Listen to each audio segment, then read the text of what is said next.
Ano ka? Gumotor ako. May lisensya ka na ba? Meron.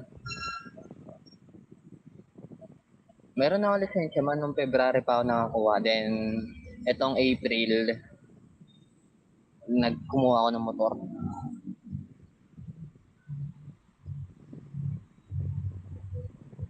Kasi wala pang papel. Wala pa akong papel. Dapat walang papel yun. Wala pang papel eh. Sana, tuloy na. Ginagamit ko Teka, saan ka ba, Kaiser? Magmumotor ka lang. Iti Polo. Mag-commute ka na lang.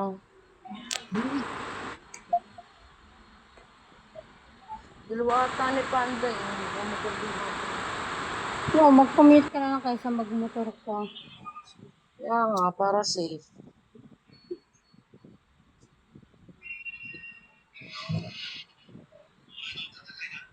Mag-ano ka mag-commute? lang. Hassle mag-commute.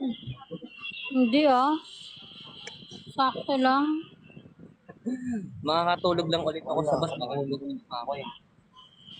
Kasi kung magmumotor ka, magkano gas?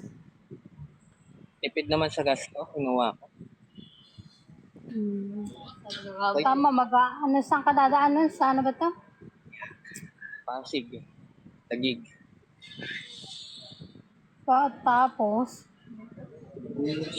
Kusot na yun ng Palamba. di ba sa ano ba yun? Ano ba yung sinasabi nila? Sa NLEX. Ay, Hindi.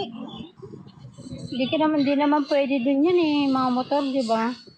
Hindi. Babayan-bayan sila. Ang hirap nun. Sakit-sakit nun. Bayan-bayan. Di bali kung alam nila ang daan, mabilis lang.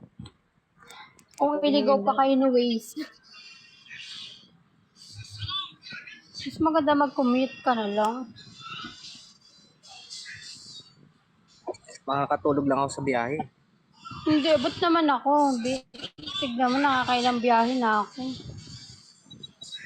Katulad nun, pumunta kami sa mama. Nakatulog ako. Mismo ang terminal naman ang bababaan mo, kaya if ever naman makatulog ka, dun ang baksak mo talaga sa Kalamba. Magmumotor pa rin ako para mabilis ako makarating. Di ikaw na. Kain. Nakakatakot lang kasi yung mga ganyan. Yan, wala naman ako iangkas. Ha? Wala ako iangkas. Wala akong extra helmet. Kaya nga, may nakakatakot lang kasi yung mga ganyan. Pero nag-aangkas ako.